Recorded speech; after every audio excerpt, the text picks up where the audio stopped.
This video will explain how to make a quick release or quick deploy paracord bracelet for Operation Gratitude. First, you'll need paracord. If you're cutting your own cord, you need to cut it to 7.5 feet and make sure you seal the ends to prevent fraying. You can do this by using a lighter to heat the end until it begins to melt and then squeeze it with a pair of pliers to keep the inner strands from coming out. You'll also need a ruler, a quick deploy jig printed from operationgratitude.com, and a flat object for rolling out your bracelet. Let's begin by making the stop knot that will be the knot used to keep the bracelet on. Use your right hand to pick up the cord approximately 3 inches from the end. You can use your ruler to measure if you need to. Take the short end and twist it clockwise and place it in front of the longer end of the cord to create a loop. It'll kind of look like a memory ribbon at this point. The short tail should be about the length from your fingertip to the first crease in your knuckle.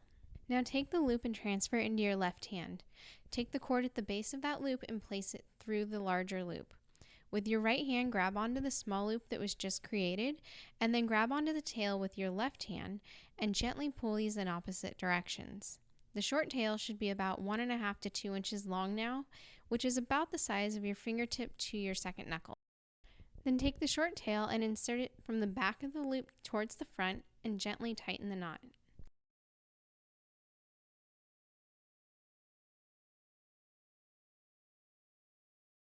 After tightening your knot, make sure that the tail is still 1.5 to 2 inches long from the tip of your finger to about the second knuckle. On the left side of your paper jig, there are 2 black dots side by side, with a gray circle to the left of those dots. Place the knot on the gray circle and hold it in place with your left hand. With your right hand, take the long string to the black dot located on the right side of the paper jig.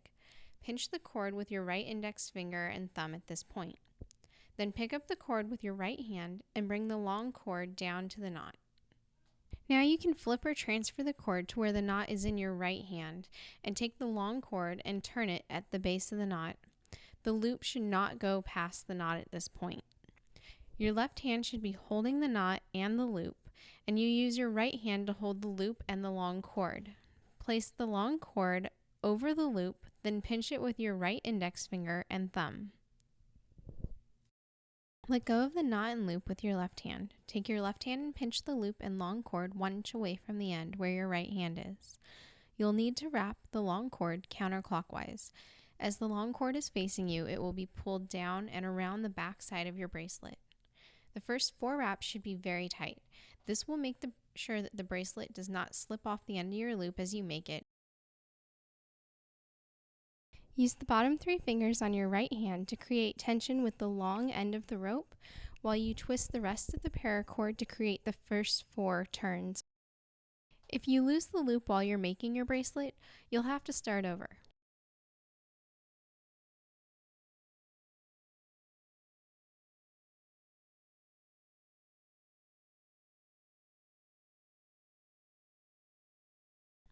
Now that the wraps are securely in place your left index finger on top of the wrapped cord and use your thumb and middle finger to hold the long cord in place, resting the bracelet between your 3 fingers. Use your ring finger and pinky to hold the loose ends out of your way while you're twisting. The end with the loop and the knot on it that's in your left hand should be guided with slight pressure to make sure that each turn is pulled tight and it's not loose. Use your right hand to turn the bracelet, kind of like a screwdriver. Begin to turn. Your hands will remain close to each other as you turn. Note that there's no pressure needed to turn your bracelet. You can use your left hand fingers to gently guide your bracelet and keep it in place, but no pressure is needed. Actually, if you're grabbing your bracelet tight, this will loosen the bracelet as you turn and it'll need to be adjusted in the end. Continue to twist your bracelet until you are just below the knot. Once you reach close to the top of the loop below the knot, you might have some extra cord. All you need to do to make this fit into your bracelet is hold the ends tightly to make sure that you can adjust the bracelet without losing your loop, and then you can start at 2 inches from the bottom of the bracelet where your 4 tight wraps were located and pull down on the wraps and keep moving up 2 inches at a time to pull these down. But make sure you hold on to the knot and the inner loop at the top so that they don't get pulled down in the rest of your bracelet. Continue to do this until you've reached the top and created extra space that you can then use to continue wrapping your bracelet.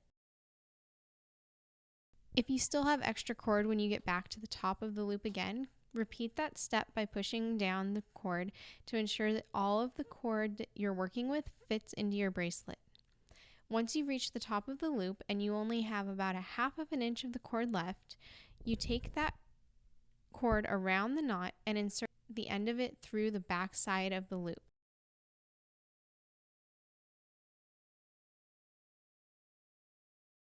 Gently pull the cord until it's just past the loop so that it stays in place. Now you can lock the end in place by pushing the top 3 wraps closest to that loop up. Gently pull the rest of the wraps up to fill in the bracelet and help even it out. The loop at the end will need to be big enough to fit over the knot. If your bracelet is lumpy, you can use your flat object or your hands to roll it out on a flat surface. Just lay it out on the table and use the object over it like you would to roll out Play-Doh, and it'll help even out the wraps and make your bracelet smooth. Finally, you take the tail of the bracelet and place it through the end loop, over the knot. The loop will rest on the cord between the knot and the locked end. Once it's in place, gently push the 4 tight wraps on the end near the loop towards the knot to close any gaps. And if needed, you can pull the rest of the bracelet into place to fill in any of the other gaps. Now your bracelet is complete.